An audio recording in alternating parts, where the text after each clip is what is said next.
ಬಸವನ ಬಾಗೇವಾಡಿಯಲ್ಲಿ ನಡೆದ ಜೆಡಿಎಸ್ ಕಾರ್ಯಕರ್ತರ ಸಮಾವೇಶ. ವಿಜಯಪುರ ಜಿಲ್ಲೆ ಬಸವನ ಬಾಗೇವಾಡಿಯಲ್ಲಿ ನಡೆದ ಜನರೊಂದಿಗೆ ಜನತಾದಳ ಸದಸ್ಯತ್ವ ಅಭಿಯಾನಕ್ಕೆ ಚಾಲನೆ ನೀಡಲಾಯಿತು. ಬೈಕ್ ರ್ಯಾಲಿ ಮೂಲಕ ಜೆಡಿಎಸ್ ಯುವ ಘಟಕ ರಾಜ್ಯಾಧ್ಯಕ್ಷ ನಿಖಿಲ್ ಕುಮಾರಸ್ವಾಮಿ ಅವರನ್ನು ಜೆಡಿಎಸ್ ಕಾರ್ಯಕರ್ತರು ಬರಮಾಡಿಕೊಂಡರು. ಪಟ್ಟಣದ ಅಂಬೇಡ್ಕರ್ ವೃತ್ತದಲ್ಲಿ ಅಂಬೇಡ್ಕರ್ ಅವರ ಪ್ರತಿಮೆಗೆ ಮಾಲಾರ್ಪಣೆ ಮಾಡಿ ಪ್ರಮುಖ ಬೀದಿಗಳ ಮುಖಾಂತರ ನಡೆದ ರೋಡ್ ಶೋ ನಡೆಯಿತು. ನಂತರ ಬಸವೇಶ್ವರ ಪ್ರತಿಮೆಗೆ ಮಾಲಾರ್ಪಣೆ ಮಾಡಿ ಶ್ರೀ ಬಸವೇಶ್ವರ ದೇವಸ್ಥಾನಕ್ಕೆ ಭೇಟಿ ನೀಡಿದ ನಿಖಿಲ್ ಕುಮಾರಸ್ವಾಮಿ ಅವರು ಮೂಲನಂದೀಶ್ವರನಿಗೆ ಪೂಜೆ ಸಲ್ಲಿಸಿ ರೋಡ್ ಶೋ ನಡೆಸುವ ಮೂಲಕ ಸಮಾವೇಶಕ್ಕೆ ಚಾಲನೆ ನೀಡಿದರು.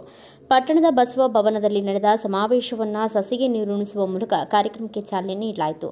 ವೇದಿಕೆ ಮೇಲೆ ಶಾಸಕ ರಾಜುಗೌಡ ಪಾಟೀಲ್, ವೆಂಕಟರಾಯ ನಾಡಗೌಡ, ಆಲ್ಕೋಡ ಹನುಮಂತಪ್ಪ, ದೊಡ್ಡಪ್ಪ ಗೌಡ ಪಾಟೀಲ್, ಬಾಲಚಂದ್ರ ಗುತ್ತೇದಾರ್, ರಶ್ಮಿ ರಾಮೇಗೌಡ, ಅಪ್ಸರಾ ಬೇಗಂ, ಚಪ್ಪರ ಬಂದ್, ಜೆಡಿಎಸ್ ಜಿಲ್ಲಾಧ್ಯಕ್ಷ ಬಸನಗೌಡ ಮಾಡ್ಗಿ, ಜಗದೀಶ್ ಕೊಟ್ರಶೆಟ್ಟಿ, ಶ್ರೀಕಾಂತ್ ಕೊಟ್ರಶೆಟ್ಟಿ, ರವಿ ಪಟ್ಟಣ್ ಶೆಟ್ಟಿ ಸೇರಿದಂತೆ ಇನ್ನು ಅನೇಕರು ಉಪಸ್ಥಿತರಿದ್ದರು.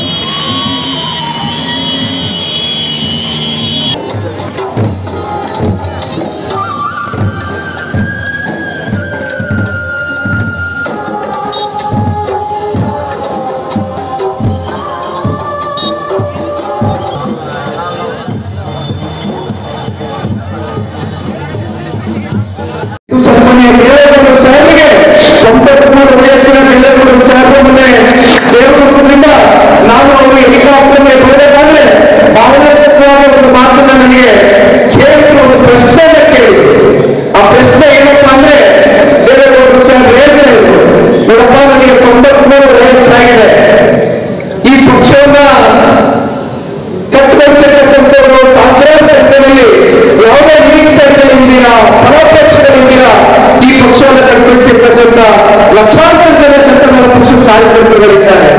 ದಯವಿಟ್ಟು ಅವರ ಭವಿಷ್ಯವನ್ನು ರೂಪಿಸಬೇಕಾಗ್ತದೆ, ನಮ್ಮ ಪಕ್ಷದ ಕಾರ್ಯಕರ್ತರನ್ನ ಒಂದು ದಳವನ್ನು ರೂಪಿಸಬೇಕಾಗ್ತದೆ ಅಂತಕ್ಕಂಥದ್ರ ಬಗ್ಗೆ ಸನ್ಮಾನ್ಯ ದೇವೇಗೌಡರು ಸರ್ 93 ವಯಸ್ಸಿನ ದೊಡ್ಡ ವೈದ್ಯರ ನಾಯಕರು ಮನೆಯವರು ಕೂತ್ಕೊಂಡು ಚರ್ಚೆ ಮಾಡುವಂತಹ ಸಂದರ್ಭದಲ್ಲಿ ನಾನು ಸನ್ಮಾನ್ಯ ದೇವೇಗೌಡರು ಸರ್ ಒಂದು ಮಾತನ್ನು ಕೊಟ್ಟಿದ್ದೇನೆ.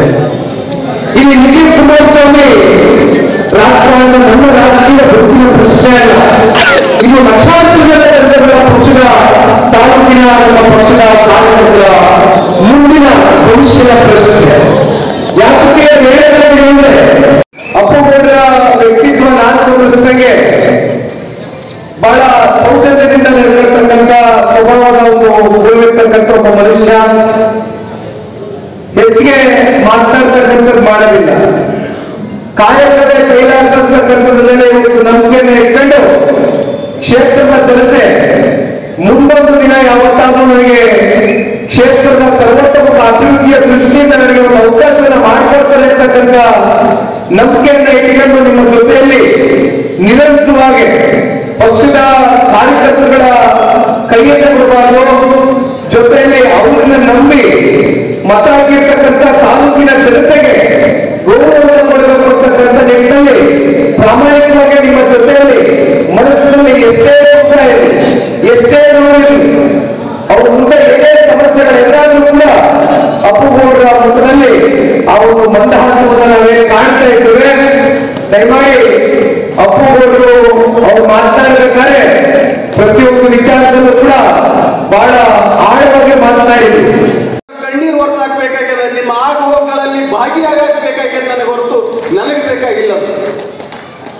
ನೀವು ಸಾಕಷ್ಟು ಶ್ರಮ ವಹಿಸಿ ತಂದೆಯವ್ರನ್ನ ಆರಿಸಿಕೊಟ್ಟಿರಿ, ಮನೆತನದ ಹೆಸರು ಉಳಿಸಿರಿ. ಅದನ್ನೇನದ ನಾನು ತೀರಿಸಬೇಕು, ನನ್ನ ಕೈಲಿ ಆದಟ್ಟು ನಾನು ತೀರಿಸಿ ನಿಮ್ಮ ಸೇವೆ ಮಾಡ್ಬೇಕನ್ನೋ ಆಸೆ ಇಟ್ಕೊಂಡಿನಿ.